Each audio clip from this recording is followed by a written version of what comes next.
O Senhor esteja convosco. Está no meio de nós. Proclamação do Evangelho de Jesus Cristo segundo São João. Glória a vós, Senhor.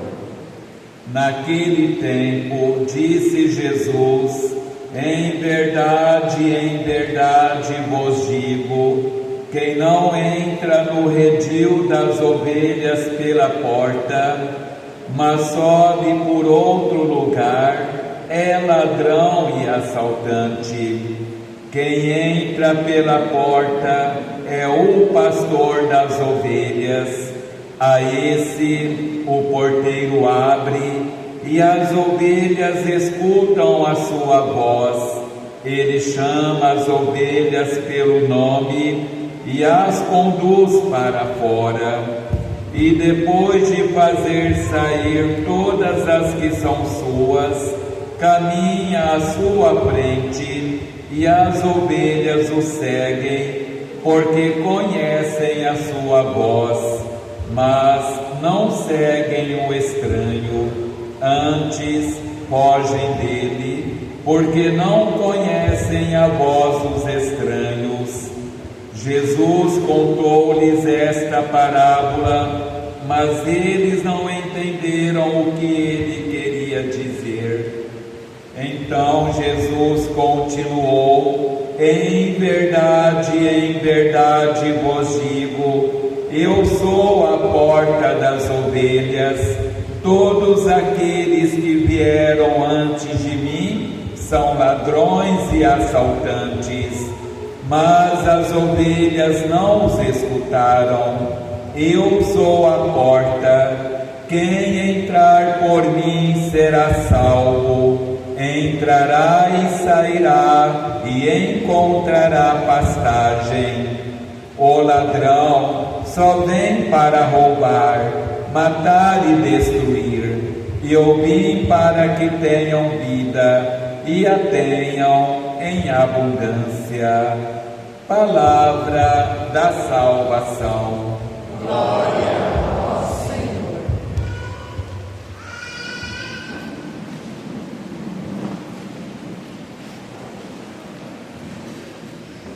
Padre João, irmão sacerdote de vida comunitária, meus irmãos e irmãs em Cristo, a Igreja celebra hoje o Domingo do Bom Pastor e também o Dia Mundial de Oração pelas Vocações. A liturgia da palavra que nós ouvimos é riquíssima. Não é possível eu fazer uma homilia explicando cada detalhe da liturgia de hoje. Então eu vou omitir a primeira leitura, que fala para nós o caminho da conversão. A leitura é a mais perfeita homilia que foi feita pela igreja até hoje, de São Pedro. Foi tão essa homilia que no final 3.000 pessoas se converteram. É modelo de homilia para o padre. Começou a semana passada a primeira leitura e termina hoje. A segunda leitura é a mais perfeita catequese de como devemos viver a paixão. Como devemos carregar a nossa cruz. Tenham paciência, vai dizer São Pedro na segunda leitura. Ele, quando foi injuriado, mesmo na mentira, ele que nunca contou verdade, nunca contou mentira, viu na verdade, assumiu na cruz os nossos pecados, as nossas misérias. Mas eu quero aprofundar a reflexão no Evangelho de hoje. trabalhando 5 pontos do Evangelho. Primeiro, o bom pastor.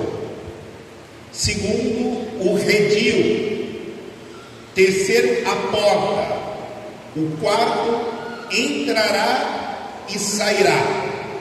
E o quinto, eu vim para que vocês tenham vida em abundância. Primeira reflexão sobre o bom pastor. Em nenhum momento no Evangelho de hoje fala que Jesus é o bom pastor. Vai falar no próximo versículo que nós não lemos hoje, o 11º, que vai dizer que Jesus é o bom pastor das ovelhas. Mas só que todos os anos, no 4º domingo do tempo da Páscoa, a igreja reflete uma parte do capítulo 10 de São João, que é o evangelho que fala do bom pastor. No primeiro ano, que é este o ano A, o ensinamento é como que nós chegamos nessa condição de ovelhas feridas, de ovelhas famintas, de ovelhas machucadas. No próximo ano, o ano B, vai falar como que o bom pastor vai fazer para curar as nossas feridas, para saciar a nossa sede e matar a nossa fome. E no ano C, no Evangelho, no capítulo 10 de São João do Bom Pastor, vai dizer como ele nos conduzirá aos prados eternos. Como ele fará para que nós voltemos novamente para o paraíso perdido. E o último versículo desse capítulo 10 de São João vai falar bem assim: ele disse a verdade, e todos aqueles que acreditaram viverão na eternidade dos prados eternos. Então Deus só pede uma coisa: acreditemos no bom pastor. Segundo ponto, quando ele fala que ele é o único redil. De fato, ele é o único redil, onde nós temos que procurarmos a entrar nesse redil. Sabe por quê? Jesus é o único redil, é o único lugar onde nós, ovelhas do bom pastor, devemos nos refugiar, porque existem outros 3 redis, outros 2 redis.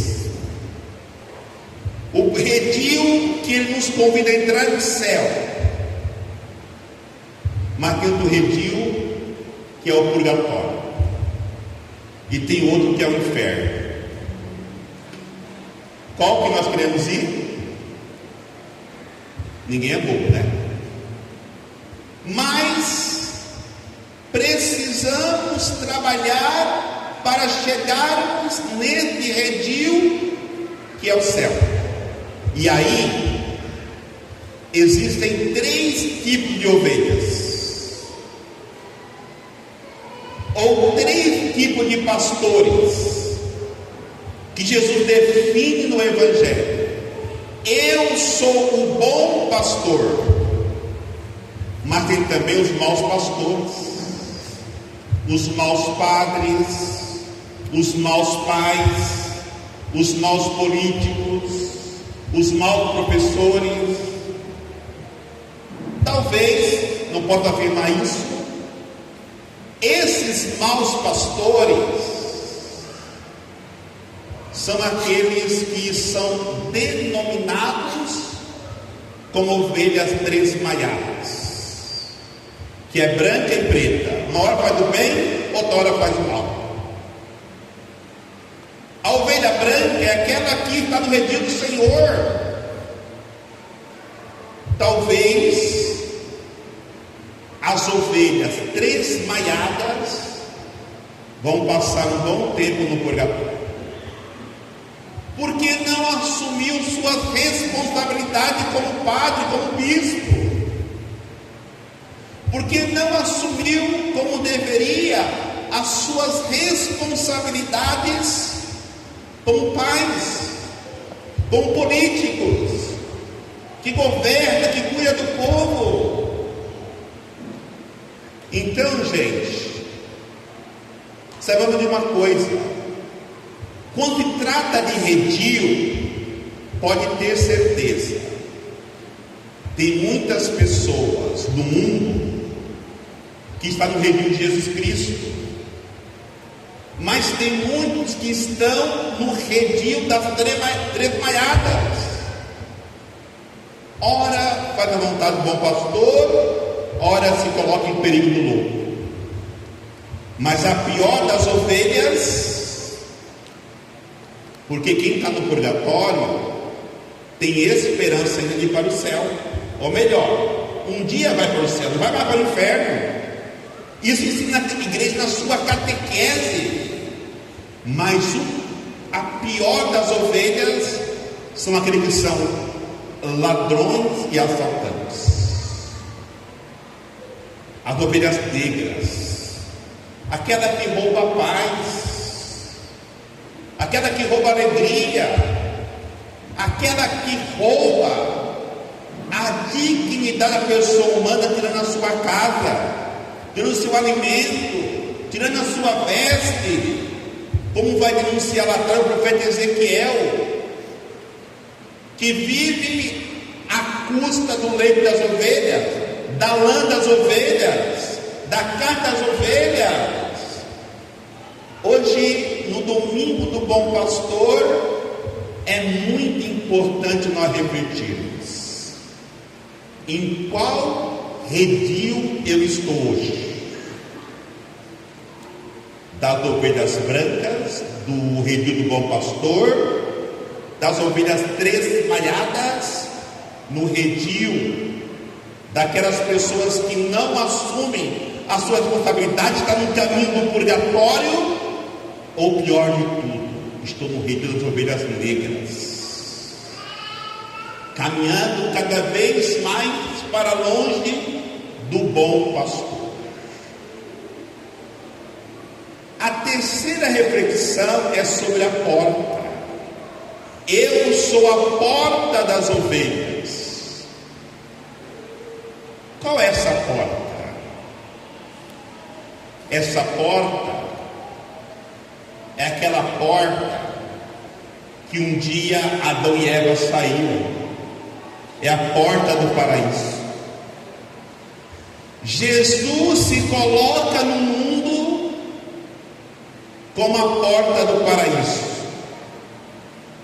e não obriga ninguém a entrar, e não obriga ninguém a sair. Ele respeita o nosso livre-arbítrio, ele respeita o ouvir ou não a voz do bom pastor. É tão difícil encontrar essa porta hoje no mundo. Jesus já dizia: larga é a porta da perdição, e estreita é a porta que conduz à vida. Eu vou repetir aquilo que eu dizia na missa de quinta-feira, para quem estava na missa, para entender qual é os passos que temos que dar para voltar a entrar por essa porta. A porta do bom pastor, a porta que, quando entrarmos por ela, nós voltaremos novamente para o céu, para a eternidade. Eu dizia: nós perdemos a graça. A primeira coisa que temos que recuperar é a graça perdida, que nenhum de nós somos capazes de recuperar por nós mesmos, porque uma vez manchados, como ovelhas desmaiadas, ou como ovelhas negras, é impossível voltarmos novamente por nós mesmos, sem a graça de Deus, para a porta do paraíso. Uma única ovelha branca poderia fazer isso por nós, a Virgem Maria. E por isso, quando o anjo salta a Virgem Maria para a saudação, ele diz: ave cheia de graça. Nesse momento, a graça é devolvida para a humanidade. A única ovelha que nunca se manchou, a Virgem Maria, branca desde a sua concepção. E o segundo passo, o que nós perdemos também quando saímos pelaquela porta do paraíso, foi a filiação divina. Pelo batismo, nós recuperamos a filiação divina. E a terceira realidade, que eu dizia na quinta-feira, foi aquele ladrão que dizia: Senhor, lembra-te de mim quando entrar no teu reino. E a resposta foi: hoje mesmo estarás entrando pela porta, está entrando no paraíso, a porta onde Jesus, o bom pastor, nos convida a entrar. Tem muitas pessoas, igrejas por aí, que oferecem facilidade para voltar pela porta. Não se engane, porque só pela porta, não adianta pular cerca, não adianta procurar atalho. Só quem entra pela porta de Jesus Cristo, o bom pastor, volta para o paraíso novamente. Não se deixe enganar por caminhos fáceis para voltar ao paraíso. Por isso que eu dizia, a segunda leitura é pela paixão, é pela cruz que a ovelha volta ao paraíso. Quarto ponto: tanto entrará como sairá. Deus não prende ninguém. Quer vir para a igreja? Vem. Não quer vir? É responsabilidade de cada um de nós, porque nós estamos comprometendo a nossa eternidade com Deus ou não. Sabe por que eu falo isso? Nós tínhamos a condição de filho de Deus. Com o pecado nós perdemos. No momento que nós deixamos nos seduzir pela serpente, nós nos tornamos escravos. Então, deixamos a condição de filho de Deus para assumirmos a condição de escravos. E temos outra condição que Deus quer que nós vivamos neste mundo. É impossível neste mundo nós vivemos plenamente como filho de Deus, porque o pecado não permite. Mas também nós não podemos viver como escravo. A maior maldição do mundo é a escravidão. Por quê? Porque Adão e Eva se tornaram escravos da serpente. Porque os negros se tornaram escravos de senhores. E hoje a humanidade é escrava do pecado. A nossa condição neste mundo, enquanto não voltarmos para o paraíso, é de servo. É a condição que Jesus viveu, esse bom pastor, durante toda a sua vida como servo. Qual a diferença do escravo e do servo? O escravo não tem liberdade, o servo não. Ele trabalha pela providência do seu Senhor. O Senhor providencia para ele água, comida, veste. Ele pegava lá uma fazenda para trabalhar no senhor feudal. Quando ele quisesse ir embora, ele iria. O escravo não, o escravo, ele é um cativo, ele não tem liberdade. Vocês perceberam na Semana Santa, no domingo de Ramos tinha uma leitura do servo. Quem veio na missa segunda, terça e quarta, tinha também a leitura do primeiro canto do servo, segundo e terceiro. Na sexta-feira santa tinha a primeira leitura, o canto do servo, o quarto do servo de Isaías. Por que tanta insistência no servo? Porque nós, como ovelhas, e Jesus, como bom pastor, temos que ter esse mundo como servo. Jesus foi crucificado como servo. Nós temos que ter esse mundo como servos. Nós só teremos a garantia, ninguém sabe, de voltarmos mesmo para a eternidade de Deus depois que morrermos como servo. E tenha certeza que morrer neste mundo como escravo do pecado corre um grande risco de ir para o rebanho das ovelhas negras. E para terminarmos, o quinto ponto: eu vim para que tenham vida em abundância. Eu não sei aqui no Itamaraty, eu viajo muito, pelo mundo inteiro, não só pelo Brasil, e eu percebi 3 coisas. Por quê? Em cada esquina tem uma farmácia. As pessoas estão doentes. Isso não é vida em abundância. Abrir uma farmácia é garantia de sucesso. Eu vim para que tenham vida em abundância. A nossa realidade de ver num mundo que exige tanto nos leva ao sofrimento da ansiedade, da depressão, de comermos alimentos não material, espiritual, estragados.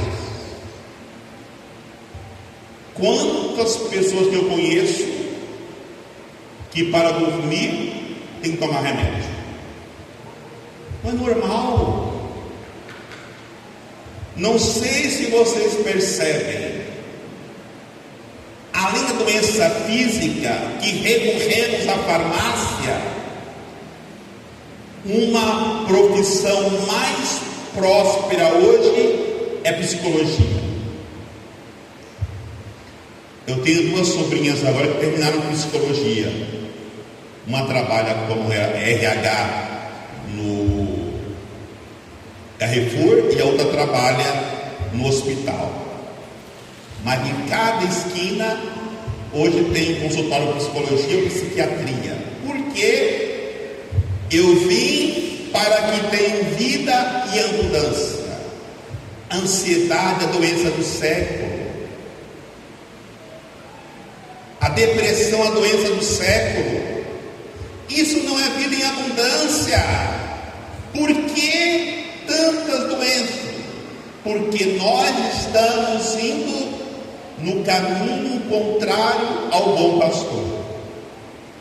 Quando nós caminhamos para o caminho do bom pastor, as doenças irão sumindo. Porque muitas vezes nossas doenças físicas são uma somatização da doença psicológica. E muito mais. Vocês podem perceber também, é a terceira realidade que eu percebi. Nós temos uma paróquia lá em Pará, em Marituba. Numa rua pequena tinha 12 igrejas evangélicas. Cada esquina tem uma igreja. Por quê? É um negócio próspero. Porque as pessoas estão doentes espiritualmente e têm sede de Deus. E onde tem uma igreja aberta, não importa qual é o alimento que oferece ali, a fome é tanta, a sede é tanta, que em qualquer lugar tem espiritismo. Vejamos como o domingo do Bom Pastor traz para nós uma reflexão profunda para nossas vidas, para entendermos, nesse ano litúrgico, o Bom Pastor coloca cada ponto de onde nós chegamos à condição de ovelhas feridas, de ovelhas machucadas, de ovelhas doentes, e esse domingo é para curar todas as nossas enfermidades e caminharmos com certeza que Deus, como bom pastor, nunca nos abandonará se recorrermos ao redil, o único redil que nos conduzirá de volta a Ele e para a eternidade. E que assim seja. Creio